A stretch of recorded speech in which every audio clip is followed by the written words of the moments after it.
नमस्कार, मैं हूं अनुराधा प्रसाद।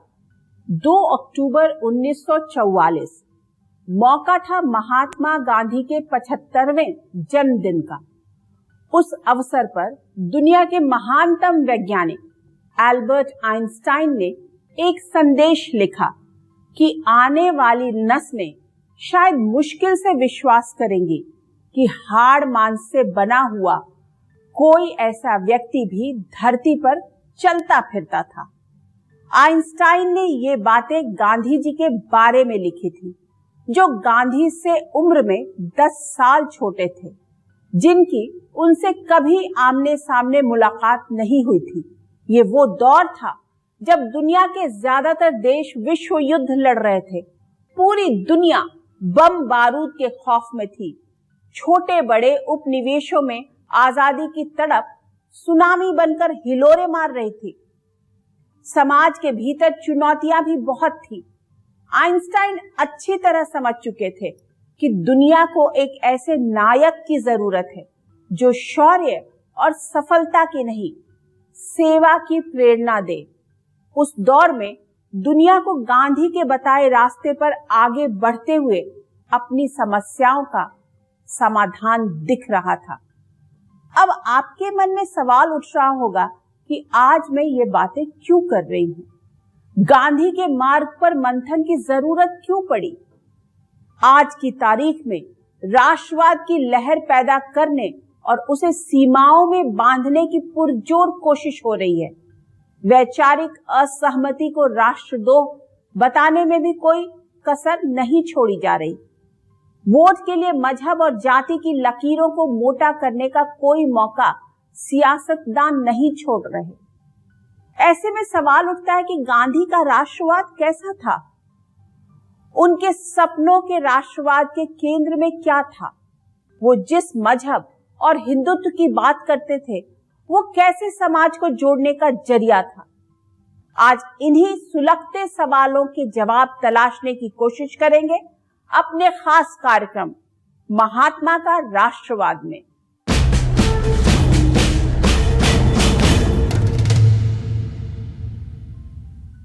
सवाल ये भी उठता है कि राष्ट्रवाद का मतलब क्या है?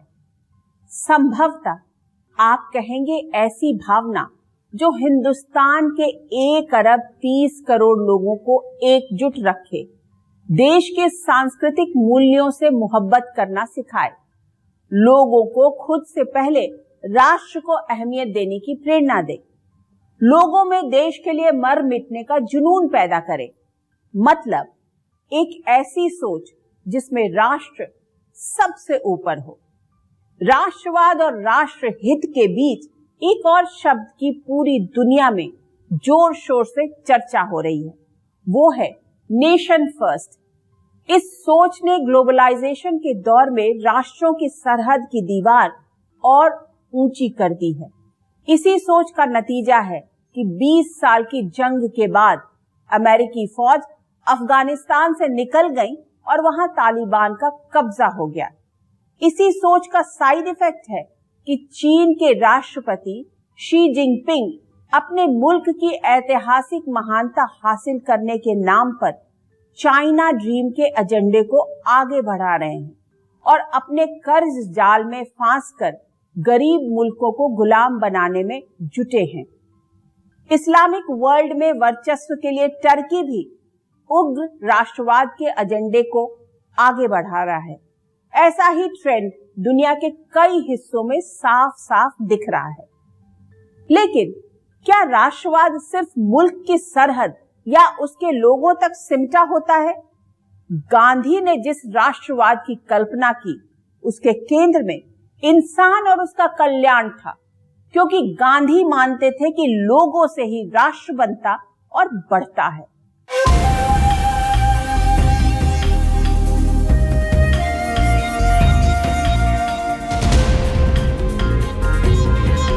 दक्षिण अफ्रीका में 2 दशक के संघर्ष के दौरान मोहनदास करमचंद गांधी को लोगों की ताकत का अंदाजा हो गया।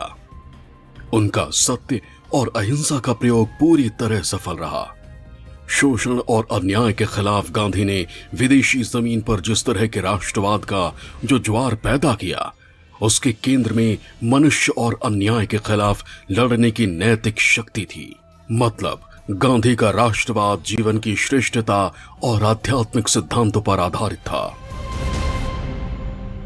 गांधी जी ने अपनी राष्ट्रीयता की धारणा को हिंद स्वराज नाम की किताब में रखा जो 1909 में आई। तो उनकी राष्ट्रीयता की कल्पना में विश्व बंधुत्व को प्रधानता थी। इसीलिए गांधी जी ने राष्ट्र के केंद्र में मनुष्य को रखा, मनुष्य के लिए स्वराज को रखा, स्वराज के लिए स्वावलंबन को रखा और ऐसी कल्पना की जिसमें हर एक आज़ाद हो, लेकिन उस आज़ादी का अर्थ ये न हो कि वो दूसरों को गुलाम बनाए। भारत लौटने के बाद गांधी अपनी राष्ट्रवाद की इसी सोच को आगे बढ़ाते हैं।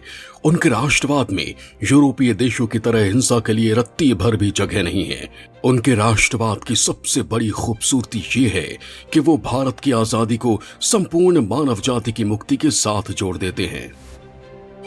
जो कल्पना प्रस्तुत की, अपने अवधारणा जो सामने रखा था, उसमें ये रखा था कि केंद्र में मनुष्य होगा, उसके जीवन का दायरा जैसे समुद्र में लहरें उठती हैं, केंद्र में एक लहर वो फैलती जाती है और एक दूसरे में विलीन होती जाती है, एक दूसरे से टकराती नहीं, एक दूसरे का पूरक बन करके आगे बढ़ती चली जाती हैं। ऐसा समाज हमको बनाना है। ऐसा राष्ट्रवाद गांधी का किसी के खिलाफ नहीं है, किसी को टारगेट करके दुश्मन के तौर पर खड़ा नहीं होता। वह अगर टारगेट करता है तो मानवीय चेतना को। महात्मा गांधी अपने राष्ट्रवाद को सीमाओं के तंग दायरे से दूर रखते हैं। वो अंग्रेजों से भारत के लिए आजादी इसलिए चाहते थे जिससे देश के संसाधनों का मानव जाति के लिए बेहतर इस्तेमाल किया जा सके। उनकी आंखों में एक ऐसी विश्व व्यवस्था का सपना पल रहा था जो वसुधैव कुटुंबकम के रास्ते आगे बढ़े।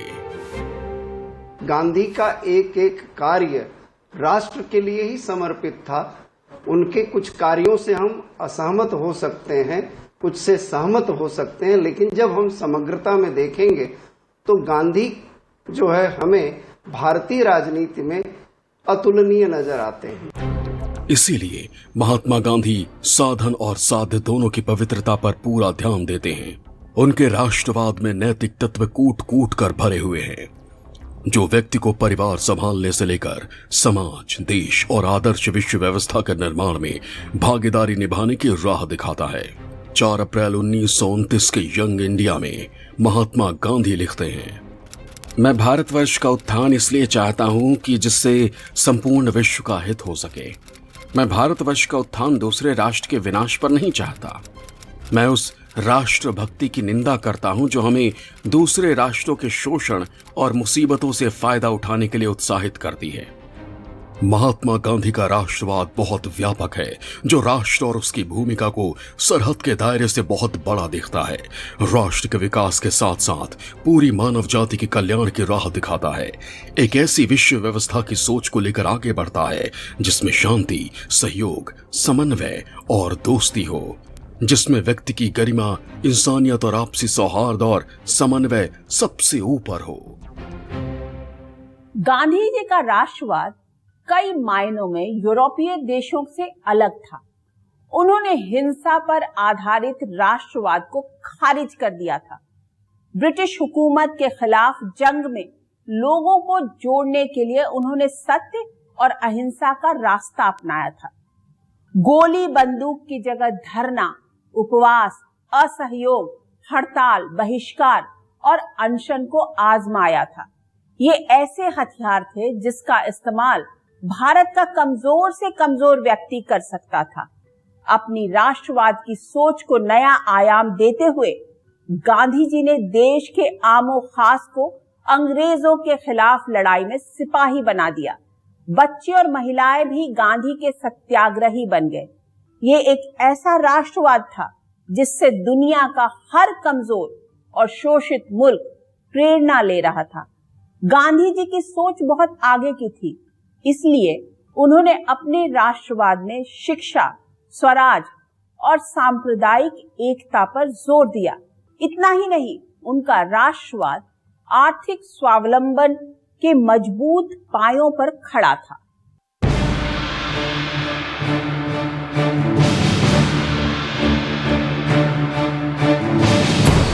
महात्मा गांधी के राष्ट्रवाद में आर्थिक पुनर्निर्माण की मजबूत सोच थी। वो भारत की स्थिति से अच्छी तरह परिचित थे। वो जानते थे कि समाज के आखिरी पायदान पर खड़े आदमी की तरक्की के बगैर लोगों के चेहरों पर चमक नहीं आ सकती। ऐसे में उन्होंने इतनी विविधता वाले देश को आर्थिक राष्ट्रवाद से जोड़ना शुरू किया।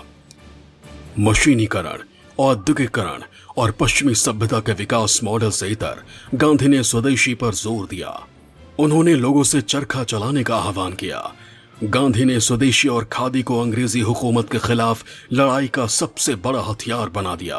वो अपने आर्थिक राष्ट्रवाद के जरिए लोगों को आत्मनिर्भर बनाने का सपना देख रहे थे, जिसमें हर भारतवासी की पूरी भागीदारी हो, जिसमें बिना किसी भेद के समाज के आखिरी आदमी को अवसर मिले।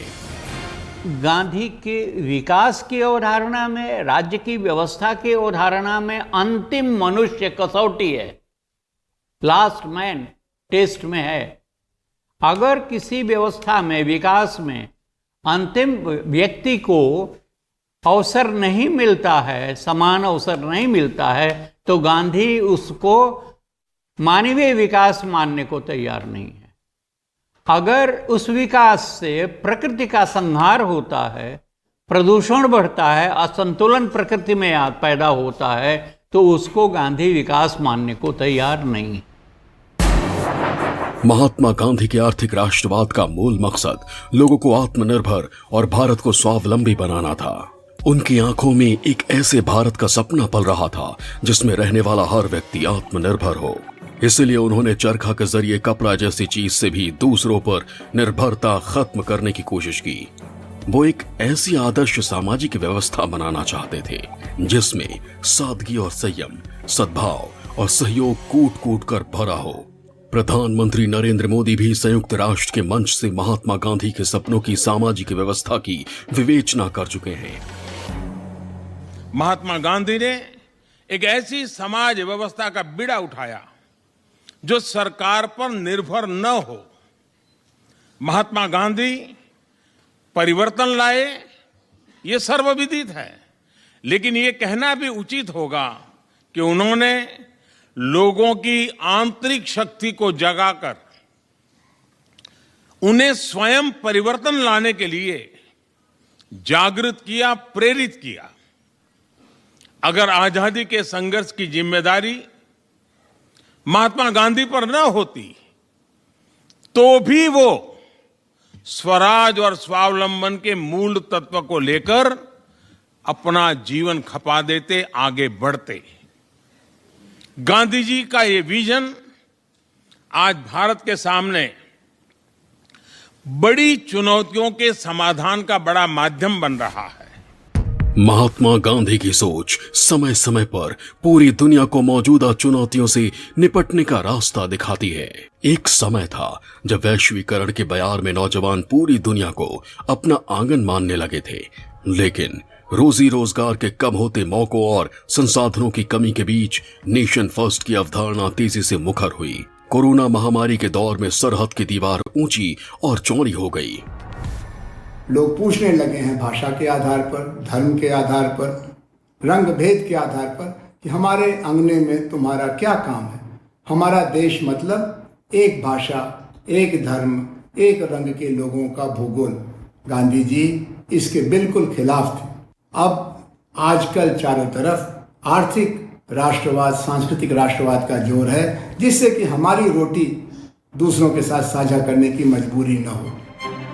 गांधी ने भविष्य के खतरों को आज से करीब 100 साल पहले ही भांप लिया था। इसीलिए उनका राष्ट्रवाद श्रम शक्ति का पक्षधर था।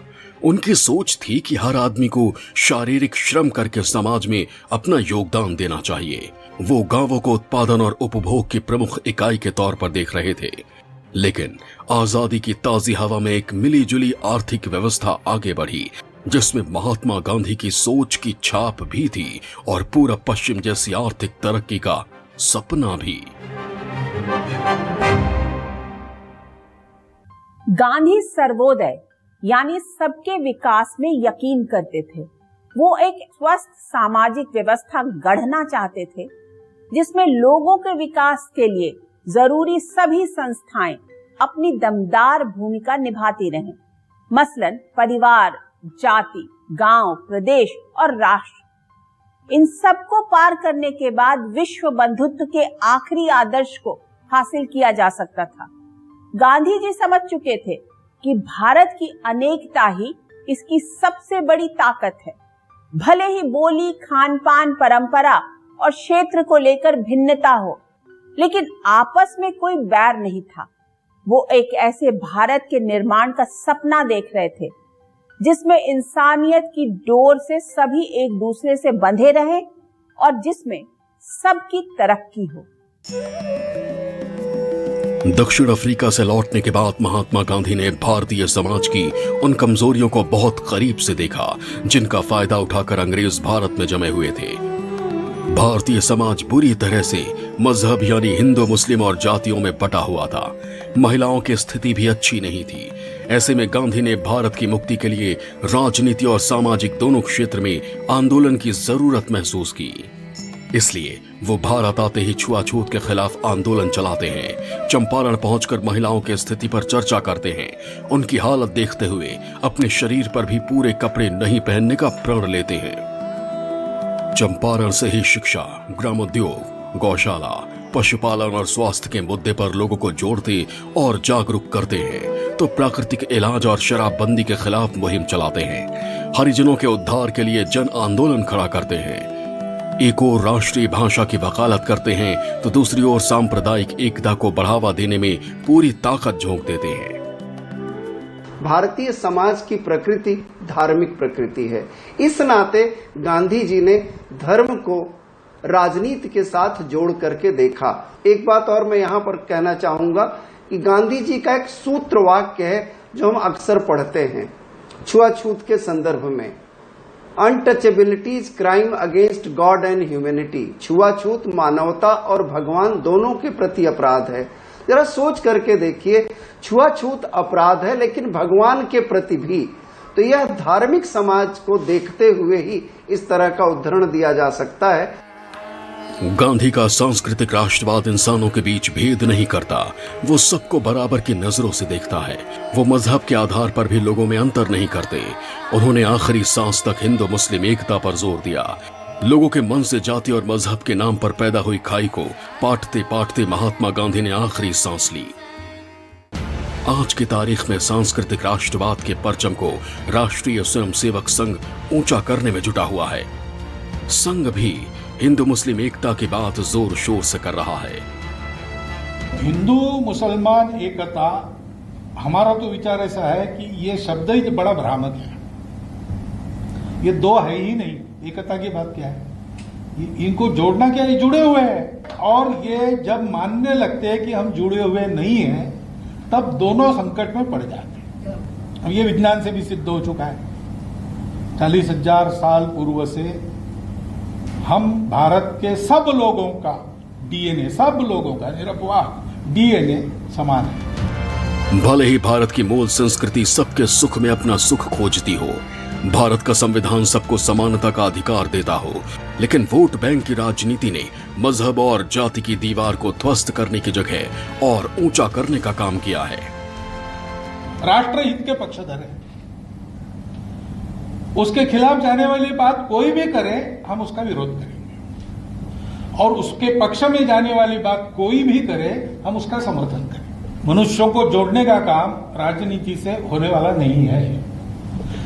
राजनीति चाहे तो उस पर असर डाल सकती है, बिगाड़ सकती है, उतनी मात्रा में राजनीति की चिंता लोगों को जोड़ने वालों को करनी पड़ती है।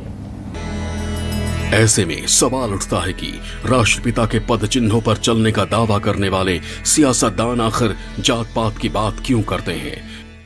जाति की लकीर मिटाने की जगह उसे और गहरी बनाने की कोशिशें क्यों हो रही हैं? जाति आधारित पार्टियां, जाति आधारित नेता, जाति आधारित वोट।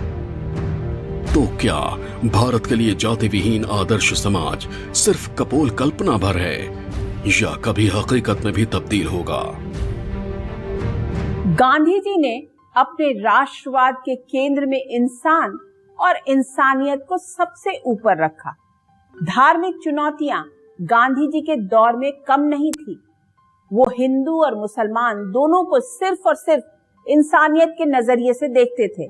लेकिन हिंदू धर्म और हिंदुत्व को लेकर गांधी की अपनी सोच थी। उन्होंने खुद को सनातनी हिंदू तो कहा, लेकिन इसका दिखावा नहीं किया। उन्होंने गीता को अपनाया और उसे कर्म से जोड़ा, राष्ट्र निर्माण से जोड़ा, न कि हिंसा और युद्ध से। तो फिर सवाल उठता है कि धर्म को लेकर गांधी जी का विरोध क्यों हुआ? आखिर क्या था गांधी का हिंदुत्व? महात्मा गांधी हमेशा कहते थे कि सत्य ही ईश्वर है। सत्य हमेशा स्वावलंबी होता है और बल उसके स्वभाव में है। उन्होंने देश के आम आदमी में राष्ट्रवाद जगाने के लिए भारतीय राजनीति में नया प्रयोग किया। गांधी धर्म को राजनीति से अलग नहीं देखते थे, लेकिन उसे लोगों को जोड़ने का माध्यम मानते थे, तोड़ने का नहीं। या तो यहूदियों की सिनेगॉग है, या तो ख्रिस्तियों का गिरजाघर है, और या तो सिखों का गुरुद्वारा है। सबकी रक्षा और सबके लिए आदर इतना ही होगा जितना हिंदुओं का मंदिर है उसका। दरअसल गांधी के भीतर ये सोच आकार ले चुकी थी कि धर्म के नाम पर एक ऐसी राष्ट्रवादी सोच को जन्म दिया जा सकता है। इसीलिए गांधी ने खिलाफत का समर्थन कर मुस्लिमों को साथ जोड़ने की कोशिश की, लेकिन हिंदुओं का एक वर्ग इससे नाराज हो गया। धीरे धीरे इस नाराजगी ने एक अलग राह पकड़ ली और 1923 में पहली बार हिंदुत्व शब्द ने हिंदुस्तान के राजनीतिक शब्दकोश में अपनी जगह बना ली। हिंदुत्व के मजबूत विचार के साथ दो राष्ट्र का सिद्धांत भी तेजी से भारतीय राजनीति में अपने लिए जगह खोजने लगा। बात फादरलैंड और होली लैंड की भी होने लगी। वहीं गांधी एक ऐसा प्रयोग कर रहे थे जिसमें हिंदू और मुसलमान साथ साथ रहे। उनके लिए राम के मायने अलग थे, राम राज्य का एक अलग मतलब था। गांधी के राम नैतिक मर्यादा के स्रोत थे, तो राम राज्य एक ऐसा समाज जहां कोई भेद नहीं। वैचारिक मतभेद रखने वाले भी उनकी तारीफ करते हैं। जब गांधी जी ने पहली बार ये बात कही कि मैं राम राज्य की कल्पना करता हूँ, तो तुरंत उसी वाक्य का अगला वाक्य ये भी कह दिया जो हम लोग भूल जाते हैं कि मेरा जो राम है वो राजा दशरथ का बेटा राम नहीं है। ये भी वहीं साफ कर दिया उन्होंने। गांधी जी दरअसल में राम राज्य की बात जब करते हैं तो कहना ये चाहते हैं कि सदियों की परंपरा से भारतीय जनमानस में एक अच्छे साम्राज्य की जो कल्पना है, एक अच्छे राजा की जो कल्पना है, वो राम राज्य के रूप में है। वो राम राज्य क्या है किसी को मालूम नहीं है, लेकिन आदर्श क्या हो सकता है तो राम राज्य हो सकता है। गांधी हमेशा राम और हिंदू शब्द का इस्तेमाल करते रहे। उन्होंने ईश्वर और अल्लाह दोनों नामों को रघुपति राघव राजा राम के साथ जोड़ा। राम से उनका जुड़ाव पूजा पाठ या कर्म कांड को लेकर नहीं, बल्कि कर्मों को लेकर था। यही थी बापू की राम भक्ति, मर्यादा और सिद्धांतों को कर्म से जोड़ने का पाठ ही गांधी की राजनीति थी। इसी सोच से निकला था गांधी का हिंदू दर्शन। देखिए, गांधी के पास अगर आप देखेंगे तो हिंदुत्व शब्द आपको नहीं मिलेगा। ये शब्द तो बहुत बाद में रचा हुआ शब्द है। गांधी जो बात करते हैं वो हिंदू धर्म की बात करते हैं, और हिंदू धर्म जहाँ आप कहते हैं वहीं इसका मतलब है कि कुछ मर्यादाएं बनी हुई हैं, कुछ पहचानें बनी हुई हैं जिसके आधार पर आप किसी को पहचानते हैं। तो वो कहते हैं कि मैं उस धर्म का प्रतिनिधि हूँ जिस धर्म में दुनिया भर के धर्मों के सबसे अच्छे तत्व आपको दिखाई देते हैं। गांधी चाहते थे कि धर्म भी बचा रहे और उसके अंदर समानता और समरसता की भावना भी कायम रहे। गांधी को पता था कि ऐसा किए बगैर भारत को एक आधुनिक राष्ट्र नहीं बनाया जा सकता। गांधी के विचारों की सबसे बड़ी परीक्षा 1940 के बाद शुरू हुई। ये वो वक्त था जब दुनिया दूसरे विश्व युद्ध की तरफ जा रही थी। आक्रामकता पूरी दुनिया में छा चुकी थी। हर कौम अपनी हिफाजत के रास्ते तलाश रही थी। भारत भी इसके चपेट में था। हिंदू राष्ट्र बनाम पाकिस्तान की बहस सुर्खियां बनने लगी।